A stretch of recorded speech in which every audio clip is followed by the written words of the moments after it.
Moi, c'est Gabrielle, j'ai 23 ans. Je suis maman de Romy, c'est une petite fille, elle a 9 mois maintenant. Puis j'habite aussi avec mon conjoint, le papa de Romy, Marc-Olivier, lui, il a 24 ans. Ça va faire 9 ans qu'on est ensemble. On est originaire des Laurentides. On est né là-bas, on a passé toute notre vie là-bas. Puis là, ça va faire 3 ans qu'on est sur la Côte-Nord. Comment ça a commencé? Bien, déjà, on voulait s'éloigner un peu des Laurentides parce que ça s'en vient beaucoup peuplé. Puis nous, on est des gens de nature. Fait qu'on est venu visiter ma sœur qui étudiait en tâche ici. Tâche, c'est une technique qui se donne seulement au cégep de Baie-Comeau. C'est une technique en aménagement halieutique et synergétique. Ça a vraiment rapport avec la faune, le plein air, la chasse et pêche. On est tombé en amour avec le fleuve, la forêt, c'est ça. Fait qu'on a comme eu un déclic de « Ah, on pourrait essayer la Côte-Nord ». Là, on s'est dit, quel projet agricole on pourrait partir qui aurait sa place ici? Parce que maraîcher, dans la Manicouagan, il y en a déjà quelques-uns. Puis mon conjoint, il tripait moins sur le maraîcher, mais beaucoup sur les animaux. C'est là qu'on a décidé de se partir en animal.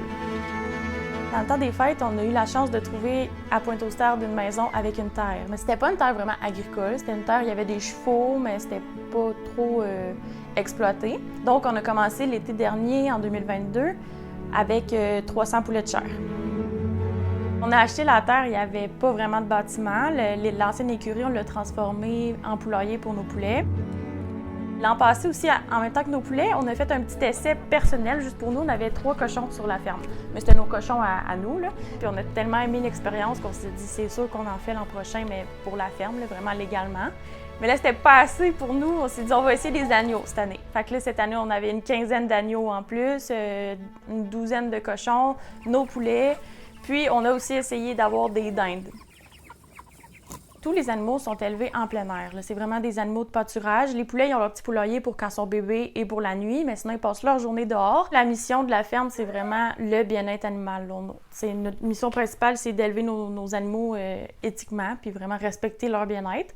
Puis aussi, on remarque toute une différence là, au niveau de la viande parce que nos dindes, nos poulets sont nourris à l'herbe et au grain. Là, je vous dirais qu'ils mangent moitié-moitié de l'herbe, moitié-moitié leur grain. Puis on a eu beaucoup de commentaires de nos clients comme quoi c'est vraiment, vraiment différent des viandes de l'épicerie. Tu sais, veux pas un poulet élevé en poulailler versus élevé dehors qui mange la verdure, c'est vraiment différent. Donc, c'est ça. On a beaucoup de beaux commentaires. Les viandes sont tendres, des beaux produits. Puis en même temps, on le sait qu'ils ont eu une belle vie. Fait que je pense que les gens c'est vraiment important pour eux de savoir de où viennent leurs animaux, puis la provenance, comment ils ont été élevés. Puis je pense que les gens sont bien heureux de nous encourager. C'est le fun. Avoir un bébé l'année passée, c'était pas complètement planifié. On était vraiment prêts à en avoir un, puis on s'enlignait là, pour bientôt essayer. Mais moi, quand j'ai appris que j'étais enceinte, c'était pas encore un projet sur la table, on le savait pas. On voulait un peu timer ça avec la ferme là, pour accoucher, supposons, à l'automne. Puis comment je l'ai su? Ben c'est le retard de règles. Puis moi, j'étais sûre que j'étais pas enceinte, parce que je suis pas très régulière dans mes règles. Mais c'est mon chum qui était comme « Hey, ça fait 2 jours! Hey, ça fait 3 jours là, que t'es censée l'être! » Lui, je pense qu'il avait hâte d'avoir un bébé. Fait que là, j'étais allée acheter un test, puis comme de fait, j'étais enceinte. Les deux, on est partis à pleurer pour se donner un câlin. Puis après ça, on avait besoin de réfléchir un peu, méditer. Fait qu'on est partis en auto, on est allé à la plage de Pointe-aux-Stères. On a marché sur le bord de la plage pendant 1 heure, puis on avait comme besoin de méditer un peu sur le fait que j'étais enceinte. C'était toute une surprise. Enceinte, on peut pas travailler physiquement, il faut faire vraiment attention. Puis je travaillais à la Coop Gaillan en plus. Mais c'est ça, il a vraiment fallu qu'on retravaille sur comment moi je pouvais continuer à travailler autant à Gaillan qu'autant sur la ferme ici. Comment je peux continuer à faire mes tâches, là, même si je suis enceinte, puis il faut que je fasse attention à ma bédaine. Fait que on a trouvé plein de moyens. Au lieu que je lève les sacs de moulée, mon chum, au début de la semaine, il me remplissait un gros tonneau avec la moulée. Puis moi, j'allais remplir, je prenais mes petits cups, puis je remplissais la moulée parce que je pouvais plus lever des gros sacs de 50 livres, là. Fait que c'était vraiment une adaptation, là. Maman! Ouais.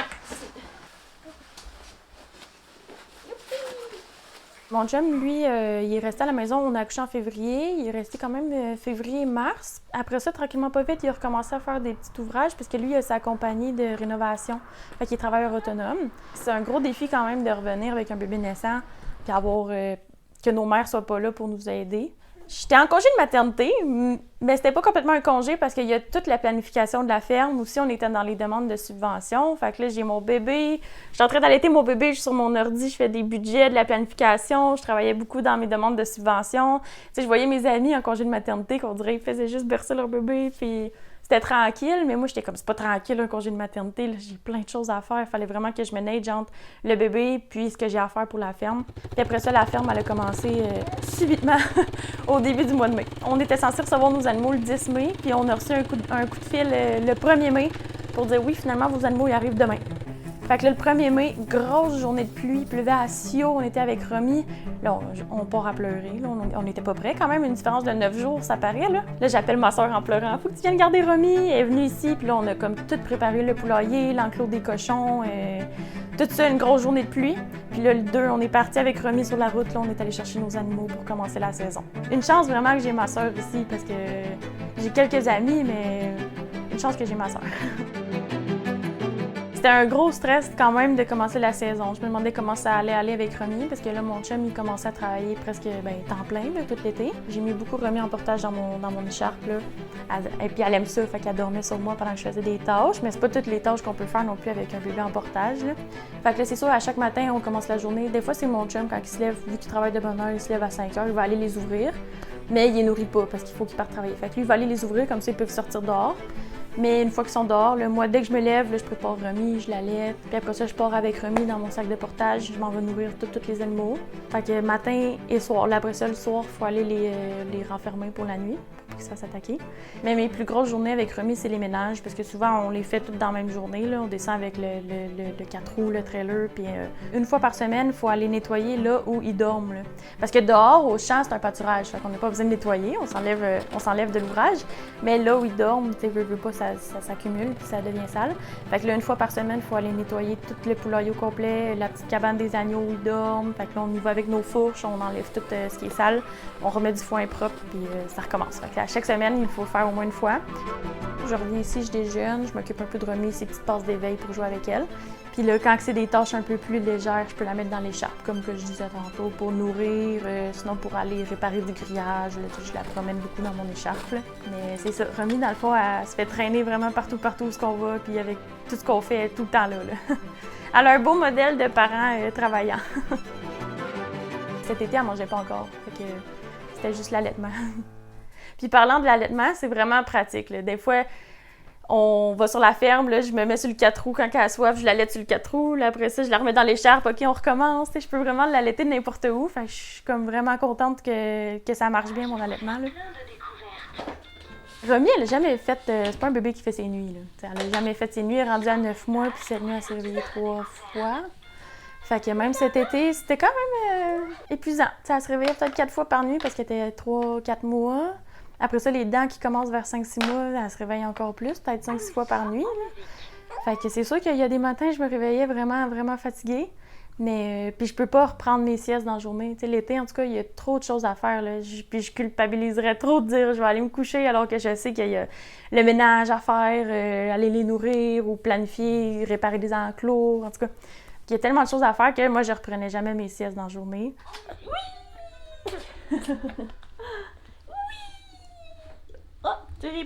Puis une autre grosse partie de la saison, c'est les abattoirs, parce qu'on ne peut pas abattre directement à la ferme, donc on doit faire quand même de la route pour aller dans des abattoirs provinciaux.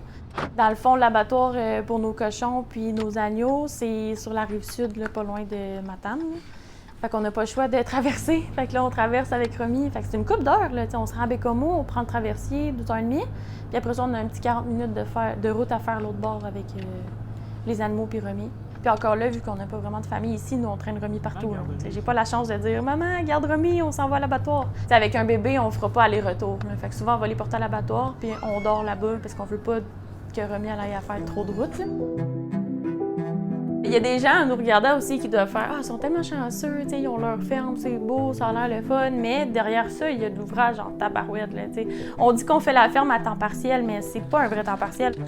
Temps partiel dans la vie, c'est quoi, 20 heures et moins, mais la ferme, c'est tout le temps. C'est juste qu'on n'a pas le choix de travailler en plus de faire la ferme, parce que c'est pas un métier assez payant pour faire ça temps plein. Là. Fait qu'on dit temps partiel à cause qu'on a des jobs à côté, mais en vrai, on fait souvent du 70-80 heures semaine. Là. Mais c'est le début. On est juste à notre 2e année. Puis nous, on voit la vision long terme, on sait où ça s'en va. Puis c'est pour ça qu'on est motivés. C'est important d'être un couple solide là, pour se partir une famille puis des projets comme ça. Depuis qu'on est sur la Côte-Nord, on est vraiment satisfait d'avoir fait le choix de quitter notre région pour venir ici. Là. C'est vraiment une belle région. T'sais, en presque 3 ans, on a fini par se faire un bon cercle d'amis aussi. Là. Puis depuis que j'ai mon bébé, je vais beaucoup à la maison des familles. Puis c'est là que j'ai rencontré beaucoup d'amis mamans. Là. Ça fait du bien de trouver des personnes qui vivent les mêmes choses que nous. On a aussi, quand on a quitté les Laurentides, on louait une maison à Bécomo, mais quand on a commencé à magasiner aussi, on s'est rendu compte que les prix étaient vraiment plus abordables ici. Là. La terre qu'on a dans les Laurentides, elle aurait sûrement coûté comme 700 000 le minimum, là, 33 hectares, là, c'est pas abordable là-bas, là, vraiment. Fait que quand on hésitait un peu à dire on retourne-tu ou on reste ici, c'est beaucoup le coût de la vie qui a fait en sorte qu'on reste ici.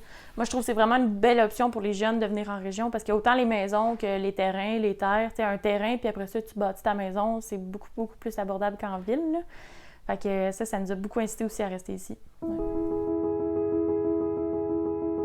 Je suis contente aussi pour Romy qui va grandir ici. Là. On va déjà pêcher avec elle, on l'emmène au bord rayé, on l'emmène sur la ferme, à la plage, elle est tout le temps dehors. Puis c'est ça, je trouve qu'il n'y a pas meilleure vie qu'à Pointe-aux-Outardes.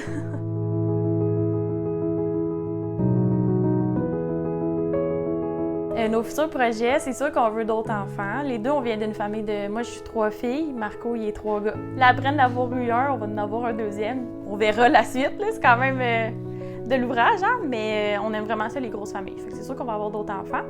Puis pour la ferme, on veut continuer à la grossir un peu parce qu'éventuellement, moi, j'aimerais ça pouvoir rester sur la ferme tout l'été à temps plein. Pas avoir besoin de travailler ailleurs. T'sais, là, ça va bien parce que je suis en congé de maternité. Fait que je peux vraiment être sur la ferme tout le temps. Mais éventuellement, il va falloir que je recommence à travailler. On va grossir un peu les productions pour qu'un jour, je réussisse à être plus temps plein sur la ferme puis rémunéré aussi parce que là, on se donne pas de salaire du tout. Puis aussi, on veut commencer l'agro-tourisme. Fait qu'on aimerait ça recevoir des camps de jour, des écoles, puis l'été, faire des fins de semaine, recevoir des familles, autant les touristes que les gens de la région. Là. Dès l'année prochaine, on veut commencer à faire des petites visites à la ferme là, pour des petits tours guidés pour parler de tous les animaux qu'on a. Il n'y aurait jamais eu le bon timing pour faire un bébé avec le mode de vie qu'on a. Fait que la leçon que je peux en retirer, c'est que je suis contente que ça soit arrivé un peu à l'improviste, puis ça s'est vraiment bien placé. Moi, je trouve que la vie, elle finit toujours par se placer d'elle-même. Là. Des fois, on est vraiment stressé, mais quand tu arrives au moment que tu stressais depuis des mois, finalement, ça se place tout seul. Là. Fait que je trouve que quand il faut jamais attendre le bon moment, il faut jamais avoir peur ou se mettre des freins, là. Tout finit par s'arranger, moi. En tout cas, ça a l'air un peu parfait ce que je dis, mais c'est vrai. J'ai eu un bébé, j'ai commencé une ferme avec un bébé de 3 mois. Là. Puis on a réussi, fait que c'est ça.